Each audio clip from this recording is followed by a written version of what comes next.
நம்ம இன்னைக்கு இந்த ஒர்க் ஆகாத பவர் பேங்க் வந்து எப்படி சரி பண்ணலாம் அப்படின்னு சொல்லி இந்த வீடியோல வந்து பார்க்கலாம். பார்த்தீங்கன்னா என்கிட்ட ஒரு 2 மாடல் பவர் பேங்க் இருக்கு. உங்கள்கிட்ட மாடல் பவர் பேங்கோட மாடல் எது வேணா இருக்கலாம். ஆனா உள்ள பார்த்தீங்கன்னா 2 டைப்ல வந்து இருக்கும்.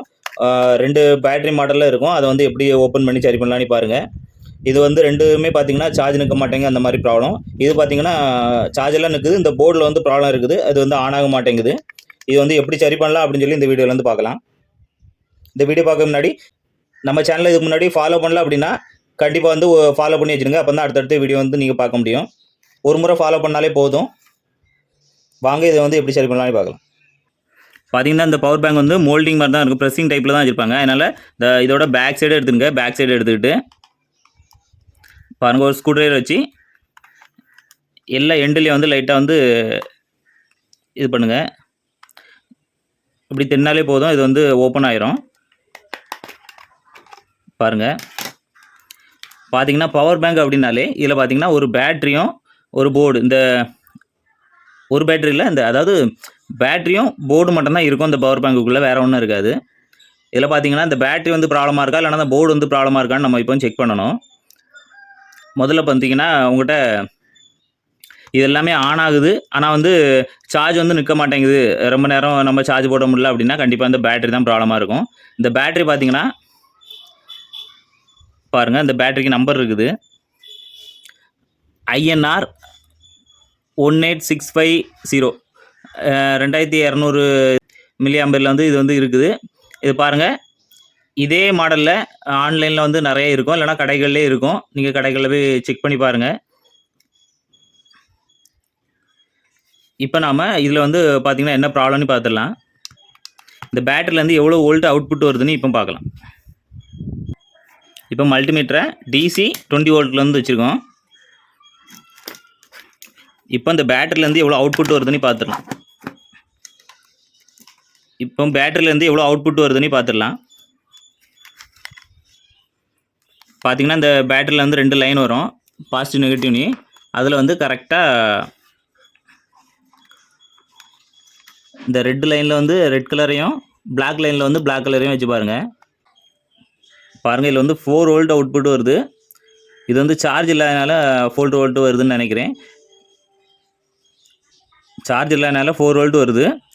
இப்போ நாம் இந்த போர்டில் வந்து சார்ஜ் போட்டால் என்ன ஆகுதுன்னு சொல்லி செக் பண்ணிடலாம்.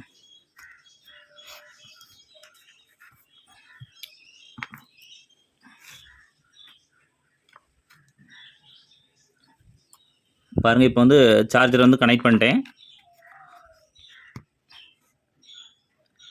இங்கே பார்த்தீங்கன்னா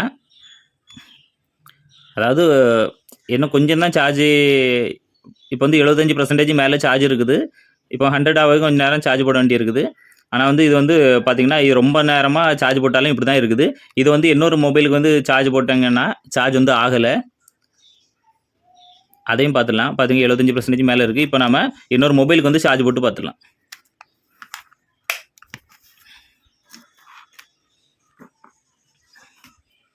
பார்த்தீங்கன்னா இது வந்து நல்லா இருக்குது. ஆனால் இங்கே பார்த்தீங்கன்னா அந்த போர்டு தான் ப்ராப்ளமாக இருக்குது. இந்த போர்டு வந்து ஆன்லைனில் கிடைக்கும். 150 ரூபா 200 இருக்கும். நீங்கள் அந்த போர்டு வாங்கினா வாங்கிடுங்க. எனக்கு இதை லைட்டாக சர்வீஸ் பண்ண தெரியும் அப்படின்னால இது வந்து கலத்தி என்ன ப்ராப்ளம்னு சொல்லி பார்த்து சர்வீஸ் பண்ணிடுறேன். இந்த போர்டு உங்களுக்கு ஆன்லைனில் இருக்கும். என்னோடய யூடியூப் சேனலோட டிஸ்கிரிப்ஷனில் வந்து இதோட லிங்க் கொடுத்துருப்பேன். உங்களுக்கு என்ன மாடல் வேணுமோ அந்த லிங்கை கிளிக் பண்ணி வாங்கிடுங்க. இப்போ இந்த பேட்டரி வந்து 4 கரையிலையும் வந்து ஒரு ஸ்க்ரூ ட்ரைவர் வச்சு மெதுவாக தென்னிங்க அப்படின்னா இந்த பேட்டரி தனியாக வந்துடும். இல்லாட்டி டபுள் சைட் டேப்பு தான் போட்டிருப்பாங்க. பாருங்கள், இது டபுள் சைட் டேப்பு.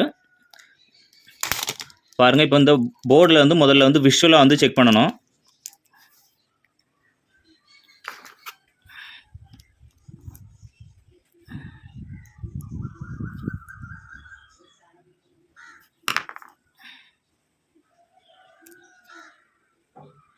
சார்ஜர் பின்னல் நல்லா இருக்குது.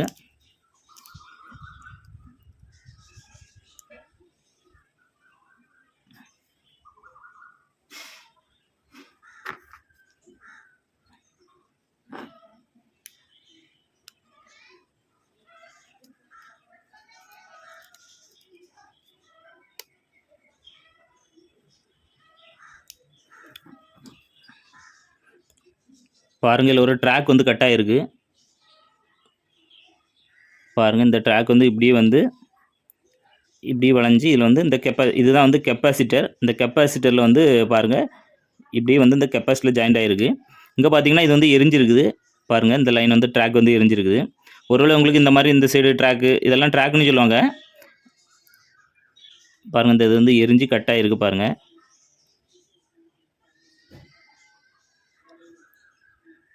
இப்போ நம்ம இந்த ட்ராக் இதில் வந்து சுரண்டி இதுலேருந்து ஒரு லைன் எடுத்து இந்த கெப்பாசிட்டரில் வந்து கனெக்ட் பண்ணணும். நாம் இப்போ இந்த போர்டோட சப்ளை வந்து ரிமூவ் பண்ணிடலாம்.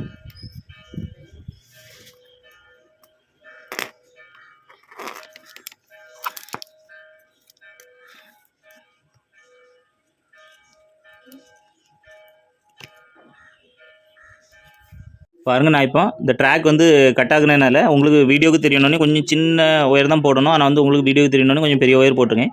பாருங்கள் இதுலேருந்து கட் ஆகுன ட்ராக்லேருந்து இந்த சைடு ட்ராக் எங்கே முடியுதுன்னா இந்த கெப்பாசிட்டரோட ஒரு முனையில் வந்து முடியுது. அந்த முனையில் வந்து இது வந்து ஜாயின் பண்ணியிருக்கேன். இப்போ வந்து இதை வந்து சப்ளைலாம் கொடுத்து எப்படி ஒர்க் ஆகுதுன்னு செக் பண்ணிடலாம். ஒருவேளை உங்களுக்கு இந்த இது ட்ராக் எல்லாம் கட் ஆகிருக்கு, என்னென்ன காம்பவுண்ட்ஸ் போயிருக்குன்னு தெரியல, இல்லைனா ஐசி போயிருக்கான்னு தெரியல அப்படின்னா நீங்கள் வந்து இந்த போர்டே வந்து உங்களுக்கு தனியாக வெளியே கிடைக்கும். பார்த்தீங்கன்னா இது வந்து 150 ரூபா அந்த மாடல்லாம் இருக்கும்.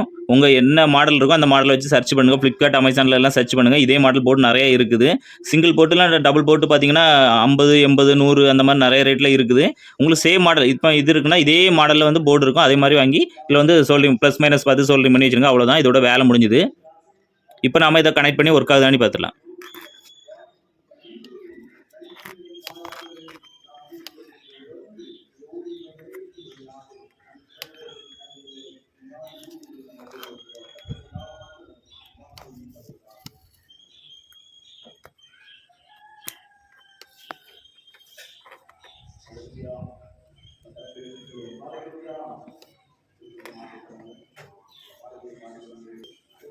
பார்த்தீங்கன்னா இது டபுள் சைட் டேப்பு தான், இது வந்து அதிலே இருக்கட்டு. இப்போ நம்ம இந்த பேட்டரி வந்து அதில் வந்து வச்சிடலாம். இதோட பேக் டோர் வந்து க்ளோஸ் பண்ணிடலாம்.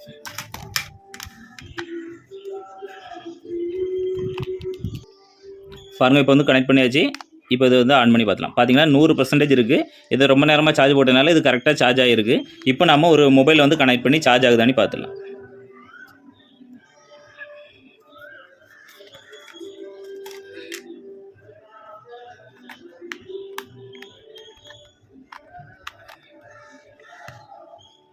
இப்போ பார்த்தீங்கன்னா இந்த பவர் பேங்கை வந்து ஒரு மொபைலோட கனெக்ட் பண்ணி சார்ஜ் ஆகுதான்னு பார்த்துக்கலாம்.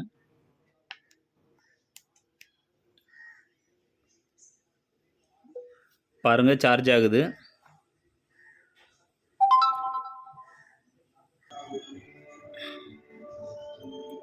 பார்த்தீங்கன்னா இந்த பவர் பேங்கில் வந்து சார்ஜ் வந்து ரொம்ப நேரம் நிற்காது. நம்ம சார்ஜ் போட்டிங்க அப்படின்னா ஒரு 10 நிமிஷத்துக்குள்ளே நம்மளுக்கு வந்து ஒரு 10% வரும்போதே இந்த பேட்டரி வந்து ஃபுல்லாக காலி ஆயிடுது. இதுக்கு வந்து பார்த்தீங்கன்னா பேட்டரி ப்ராப்ளம் இருக்கும். இந்த பேட்டரி வந்து எப்படி சரி பண்ணலாம், புதுசு மாற்றலாம் அப்படின்னு சொல்லி பார்க்கலாம் இந்த வீடியோவில். இதுக்கும் பார்த்தீங்கன்னா இதோட பேக் சைடில் பார்த்தீங்கன்னா இந்த மாதிரி மோல்டிங் மாதிரி இருக்கும். இதை ப்ரெஸ் பண்ணி இந்த டோரை வந்து வெளியே எடுத்துடலாம்.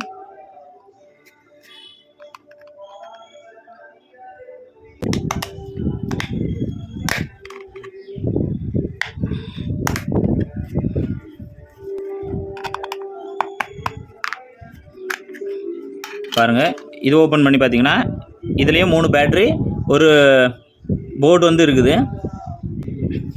இப்போ இந்த பேட்டரி வந்து நம்ம வந்து ரிமூவ் பண்ணிடலாம். இதுக்கு அடியிலையும் டபுள் டேப் போட்டிருப்பாங்க. இந்த டபுள் சைட் டேப்பையும் வந்து நம்ம ரிமூவ் பண்ணி இந்த போர்டு வந்து வெளியே எடுத்துடலாம். பாருங்கள் ஒரு 3 பேட்டரி அதை கனெக்ட் பண்ணி ஒரு போர்டு கொடுத்துருக்காங்க. இந்த பேட்டரியோட நம்பர் பாருங்கள், TS18650C 3.7 வோல்ட் பேட்டரி. இந்த பேட்டரி இதே மாதிரி பேட்டரி வந்து வெளியே கிடைக்கும். நல்ல பேட்டரி வாங்கினீங்க அப்படின்னா பவர் பேங்க் வந்து ரொம்ப நாளைக்கு நிற்கும். பார்த்தீங்கன்னா இந்த பேட்டரி பார்த்தீங்கன்னா 100 ரூபா சம்திங்கில் தான் இருக்கும். ஆனால் வந்து நல்ல பேட்டரி வாங்கி போடுங்க, அது 120 ரூபா அந்த மாதிரி தான் இருக்கும். 100லேருந்து 120 வரைக்கும் இருக்கும், பார்த்து வாங்கிடுங்க. இப்போ நாம் இந்த பேட்டரி வந்து எவ்வளோ வோல்ட் இருக்குன்னு செக் பண்ணிடலாம். பாருங்கள் இப்போ வந்து இதை வந்து மல்டிமீட்டரில் செக் பண்ணிடலாம். இதோட நெகட்டிவில் வந்து ஒரு லைனும் பாசிட்டிவ் வந்து ஒரு லைனும் வச்சு பாருங்கள். இந்த பேட்டரியில் வந்து 2.65 வோல்ட் வந்து வெளியே வருது. இப்போ பார்த்தீங்கன்னா இதுக்காக ஒரு 3 புது பேட்டரி வந்து வாங்கிடலாம். இது பார்த்தீங்கன்னா மொபாட்ரி கம்பெனி. இது வந்து கொஞ்சம் நல்லா இருக்கும் அப்படின்னு சொல்லி வாங்கியிருக்கேன். இப்போ வந்து இதை வந்து எப்படி இதில் வோல்ட் எவ்வளோ வருது அப்படின்னு சொல்லி எல்லாம் செக் பண்ணிடலாம்.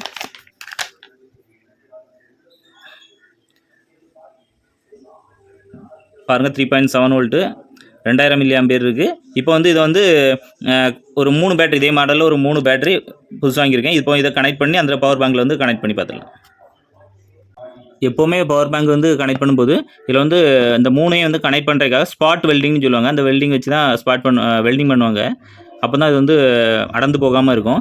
நம்மகிட்ட இப்போ கைவசம் அது இல்லாதனால எல்லாட்டையும் வந்து சோல்டரிங் இருக்கும். அந்த சோல்டரிங் வைக்க முன்னாடி இதை பார்த்தீங்கன்னா இந்த இடத்துல பிடிக்கணும் அப்படின்னு சொல்லிட்டு நம்ம வந்து நல்லா சுரண்டிக்கிடலாம். முதல்ல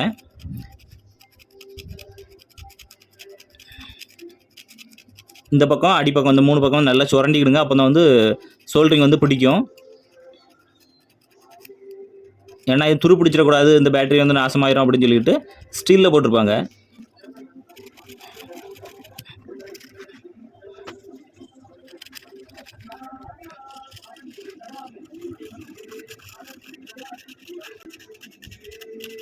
கொஞ்சம் நல்லா சுரண்டுங்க. அப்போ தான் வந்து சோல்டரிங் வந்து பிடிக்கும். இப்போ நம்ம பேட்டரிக்கு வந்து லைன் கொடுக்குறதுக்காக சோல்டரிங் பண்ணிடலாம்.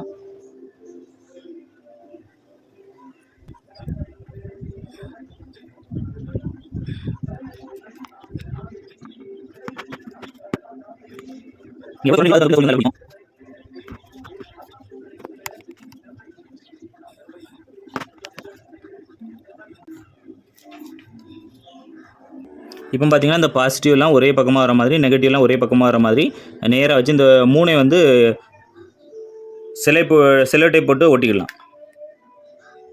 பார்த்தீங்கன்னா ப்ளஸ் 3மே ஒரே பக்கமாக வர மாதிரி செல்லோ டேப் போட்டு 3ஐயும் ஒட்டியாச்சு. இப்போ வந்து இந்த மாதிரி சொம்பு கம்பி, ஒயருக்குள்ளே இருக்கும்ல சொம்பு கம்பி, இந்த மாதிரி ஒரு கம்பி நீளமாக எடுத்திருக்கேன். எடுத்து இந்த 3ஐயும் வந்து இந்த மாதிரி வச்சு சோல்டரிங் பண்ணிவிட போகிறேன். இந்த 3ஐயும் கனெக்ட் பண்ணுற மாதிரி சோல்டரிங் பண்ணிவிட போகிறேன். இதோட ஆப்போசிட்டையும் இந்த மாதிரி சோல்டரிங் பண்ணிவிட போகிறேன்.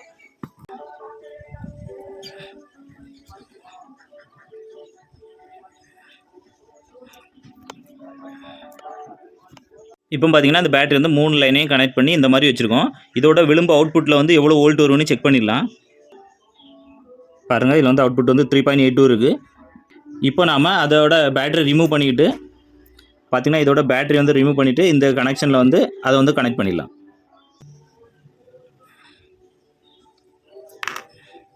பாருங்கள், இதோட 3 பேட்டரி ரிமூவ் பண்ணியாச்சு.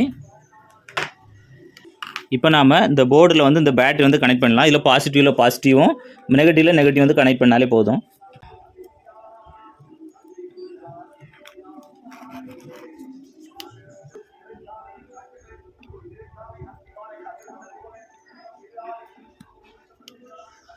பார்த்தீங்கன்னா புது பேட்டரி வந்து மாற்றியாச்சு.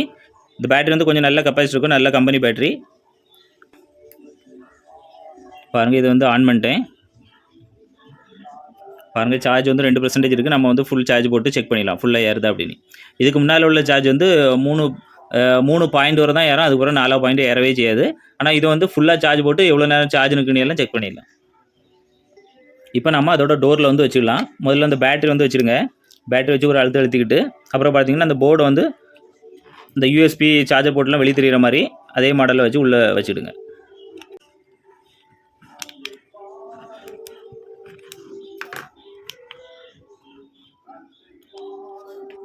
பாருங்கள், யூஎஸ்பி போர்ட்லாம் வெளியே தெரிகிற மாடலில் இதில் ஒரு கிளிப்பு மாதிரி இருக்கும். அதில் பார்த்து அப்படி நேராக வச்சுருங்க. இப்போ நம்ம இதை வந்து வச்சாச்சு. இதோட டோரை வந்து க்ளோஸ் பண்ணிடலாம்.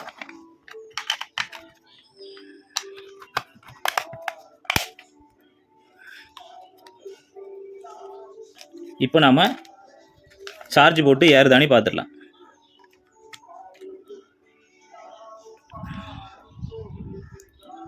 பாருங்கள், சார்ஜ் நல்லாவே ஏறுது.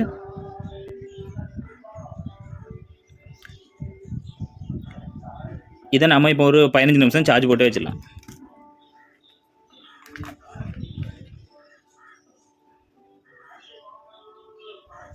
பார்த்தீங்கன்னா இது ஒரு 20 நிமிஷம் ஆயிருக்கு. இப்போ பார்த்தீங்கன்னா 75% மேலேயே சார்ஜ் ஆயிருக்கு. இப்போ நாம் இதை கலத்திடலாம். கலத்தி ஒரு மொபைலோட கனெக்ட் பண்ணி எப்படி ஒர்க் ஆகுதுன்னு பார்த்துடலாம். பாருங்கள்,